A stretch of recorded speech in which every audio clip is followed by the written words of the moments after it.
वैज्ञानिकों की नजर उनके पूरे ब्लड कल्चर पर है। ब्लड कल्चर का यह मतलब होता है कि उनके खून में किस तरीके का परिवर्तन हुआ है। बहुत ही देसी भाषा में आपको समझा रहा हूं, और इन्हीं के जरिए आगे कोरोना संक्रमितों का इलाज कराया जाएगा। इस इलाज को बोलेंगे हम प्लाज्मा टेक्निक। हालांकि डॉक्टर जानते हैं, वैज्ञानिक जानते हैं, लेकिन आप देसी भाषा में समझें। खून का एक हिस्सा होता है और इस हिस्से का खून का लगभग 60 से 70% का हिस्सा होता है जिसे बोलते हैं प्लाज्मा। पीले रंग का यह हिस्सा होता है खून का, आपका जो खून होता है। अब क्या कराया जा रहा है इसमें, इसको बहुत ध्यान से सुनिएगा, समझिएगा, क्योंकि आपके काम की आज के बुलेटिन की यह सबसे बड़ी खबर है। प्लाज्मा टेक्निक यानी जो कोरोना संक्रमित मरीज ठीक हो गए हैं उन सभी पर केंद्रीय स्वास्थ्य मंत्रालय की नजर है, अलग अलग वैज्ञानिकों की नजर है, अलग अलग डॉक्टर की नजर है। इसके लिए पूरी एक टीम गठित की गई है। टीम किस तरह से काम कर रही है आप ये समझें। कोरोना से पूरी तरह जो ठीक मरीज होंगे उनका ब्लड सैंपल लिया गया है। 14 दिन तक जिनमें कोरोना के लक्षण न हो उनका ब्लड सैंपल लिया गया है। कोरोना से ठीक होने के बाद जिनकी रिपोर्ट पूरी तरह नेगेटिव है उनका ब्लड सैंपल लिया गया है। एंटीबॉडीज का जिनमें अच्छा लेवल आ गया है उनका ब्लड सैंपल लिया गया है। और ब्लड सैंपल लेने के बाद जो खून का लगभग 60% हिस्सा होता है जिसे प्लाज्मा कहा जाता है, प्लाज्मा पर ही रिसर्च पूरी चल रही है। और अगर इनका प्लाज्मा कोरोना से लड़ करके ठीक हुआ है तो इस प्लाज्मा को इंजेक्ट कर दिया जाएगा उन लोगों में जिनमें कोरोना संक्रमण है। अब आप समझ गए होंगे, कोरोना से जो ठीक हुआ उसका खून लिया जाएगा यानी ब्लड लिया जाएगा और इसमें से प्लाज्मा अलग किया जाएगा। प्लाज्मा रक्त का लगभग 60% का हिस्सा, और उसे इंजेक्ट कर दिया जाएगा जो लोग संक्रमित हैं। अभी इस पर रिसर्च चल रही है। डॉक्टर्स पूरी तरह से आगे इसका क्लिनिकल ट्रायल भी करेंगे। हालांकि कई डॉक्टर्स का यह भी कहना है कि नैनो फिल्ट्रेशन इसमें होनी बहुत जरूरी है। नैनो फिल्ट्रेशन का मतलब यह होता है कि जैसे कीमोथेरेपी की जाती है कैंसर का इलाज करने के लिए, उसमें भी बहुत बार ऐसा होता है कि उसके साइड इफेक्ट होते हैं। और जब प्लाज्मा का नैनो फिल्ट्रेशन कर लिया जाएगा तब फिर जाकर के कोरोना के मरीजों का इलाज किया जाएगा। और हां, यह टेक्निक, इस पर काम भारत में सबसे तेजी के साथ में चल रहा है।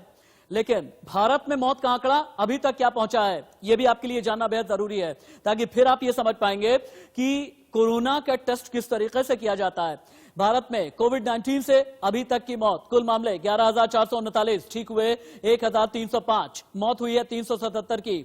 और इनमें से सबसे ज्यादा जो आंकड़ा निकल करके आ रहा है महाराष्ट्र में है 178, मध्य प्रदेश में 50, दिल्ली 30। इन सभी के हॉटस्पॉट को लेकर के अंदर की जानकारी आपको बताएंगे। लेकिन आपके लिए जानना बेहद जरूरी है कि आखिरकार कोरोना का टेस्ट, कोविड 2019 का टेस्ट कैसे होता है। ये रिपोर्ट देखें आप। आपको हैदराबाद के DRDL यानी defence research and development laboratory लिए चलते हैं, जहां देखिए कैसे एक छोटा कमरा तैयार किया गया है। और इस कमरे में शीशे की दीवार पर 2 दस्ताने टंगे हैं जिनमें हाथ डालकर कोरोना मरीज की जांच की जाती है।